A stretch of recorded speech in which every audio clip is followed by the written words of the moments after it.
Salut tout le monde, j'espère que vous allez bien. Une petite vidéo tuto aujourd'hui. Après le assis et le couché, on passe à la troisième position, le debout.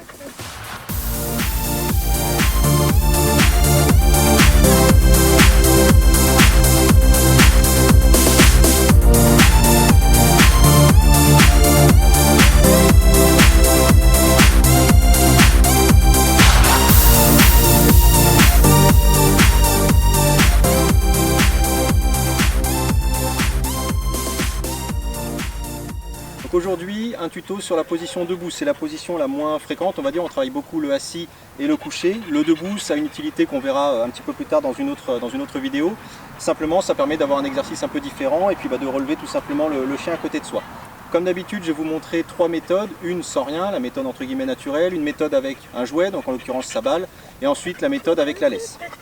Alors la méthode naturelle, la première des choses, c'est, comme je le dis à chaque fois, de profiter des moments où le chien se relève tout seul pour lui donner l'ordre debout.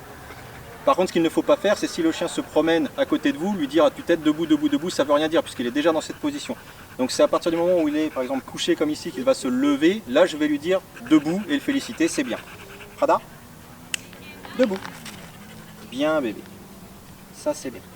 Donc là je vous l'ai fait avec un petit claquement de doigts en l'invitant un petit peu avec le geste. L'idée, si vous voulez le travailler naturellement, ça va être de créer un petit choc pour le chien, avoir envie de se relever. Prada, yes. On tape des mains, on fait un petit bruit de pied et on invite le chien, on est devant, on invite le chien en reculant légèrement. Donc le seul petit piège à éviter, c'est de dire debout au chien et de partir un peu trop loin avec lui, parce que là c'est plus du debout, c'est du tu me suis, on y va, on va se balader. Donc il faut le bloquer, on crée le petit électrochoc qui permet au chien de se relever par un petit moment d'excitation, et dès qu'il est relevé, on le freine très vite. Prada, debout. Oui. Je recrée un petit mouvement vers le chien et je l'arrête et je le félicite ici. Ça c'est très très bien. Oui bébé. On va aller chercher ta balle maintenant. Donc là moi je vais passer au niveau du jouet avec une balle, mais vous pouvez le faire avec un boudin ou autre. Là j'ai pris un petit bout de bois pour vous montrer un petit peu après et simuler avec le boudin. Donc avec la balle, ce que vous allez faire, là je suis parti du couché pour le naturel pour se relever. Là avec la balle je vais partir du assis, mais je peux aussi partir du couché. Et pareil pour le naturel, je peux inverser les positions. C'est toujours cette histoire de conditionnement, déconditionnement. Donc là avec la balle je vais lui mettre devant ici. Assise Prada. Tiens, tu prends. Allez, debout. Et je fais juste un petit geste, encore une fois je ne pars pas me promener à 15 km, juste elle est obligée de se relever pour aller le chercher. Donc cet effet de se relever, je la bloque tout de suite, et ça je lui donne la commande, là tu es debout. Et là je pars de coucher, pareil, la balle est ici, si je veux la remettre assis, là, debout, là, très bien. Je joue à chaque fois sur mon positionnement avec le jouet. Tiens tu peux prendre, debout t'as gagné, c'est bien Prada. Donc là j'ai pris un petit bout de bois, j'ai pas emmené le boudin, mais c'est la même chose. Si vous prenez ici dans la gueule, vous allez pouvoir tirer le chien dans la position que vous voulez. Tiens Prada, tu attrapes, attrape, allez debout, voilà. Vous vous servez en fait de la mâchoire du chien pour le guider sur les différentes positions. Donc là je vous ai montré avec le petit bout de bois pour simuler, encore une fois ça peut être une corde, un boudin, n'importe quoi. Vous avez la balle ici, je l'ai fait en face parce que c'est facile, je peux bloquer avec mon corps, le relever. Et après pour déconditionner, je le fais ici, Prada, debout. C'est bien. Très très bien. Et encore une fois, on évite le piège de partir. Le debout, c'est vraiment, je dois rester en statique dans mes positions. Assis, couché, debout, mais je ne bouge pas. Donc moi, je travaille beaucoup en naturel au milieu extérieur, mais vous pouvez le faire chez vous sans les stimuli tout autour, dans un premier temps. Et vous pouvez le faire par un petit procédé tout bête, c'est de mettre des planches de bois autour et de lui faire une délimitation pour que le chien ne puisse pas sortir psychologiquement. Là, je pourrais le faire sur un banc, n'importe quoi, pour que le chien soit vraiment bloqué dans son espace et qu'il fasse du statique, qu'il n'ait pas envie de dépasser la petite barrière qu'il a sous les yeux. Prada, debout. Oui, très beau ton debout. Vous voyez là, comme Prada a l'habitude, elle va rester sur place, mais au début, le chien peut peut-être avancer un petit peu, donc si vous voulez vraiment travailler ce statique, vous pouvez lui mettre des petites délimitations au sol.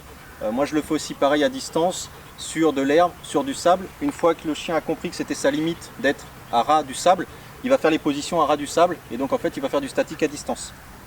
Donc ensuite, dernière méthode, cette fois, forcément je vais me mettre à côté du chien, ça me permet de travailler différemment, c'est avec la laisse. Pour simuler lorsqu'on est en balade les différentes positions. Prada, tu fais le tour, donc toujours pareil, je fais un tour avec le chien, je l'arrête ici avec ma seconde main. Prada, assise. Oui, ça t'ennuie, mais c'est comme ça. Assise, Prada.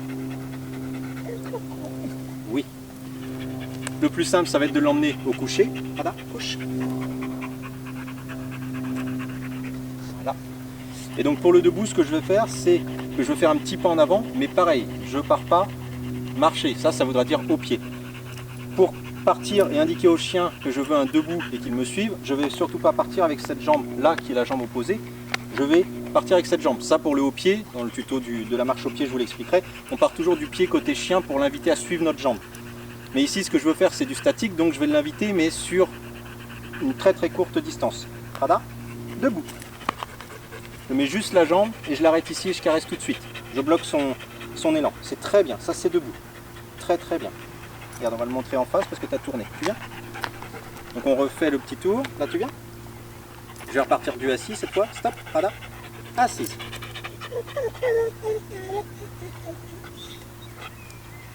Très bien, Prada. Prada.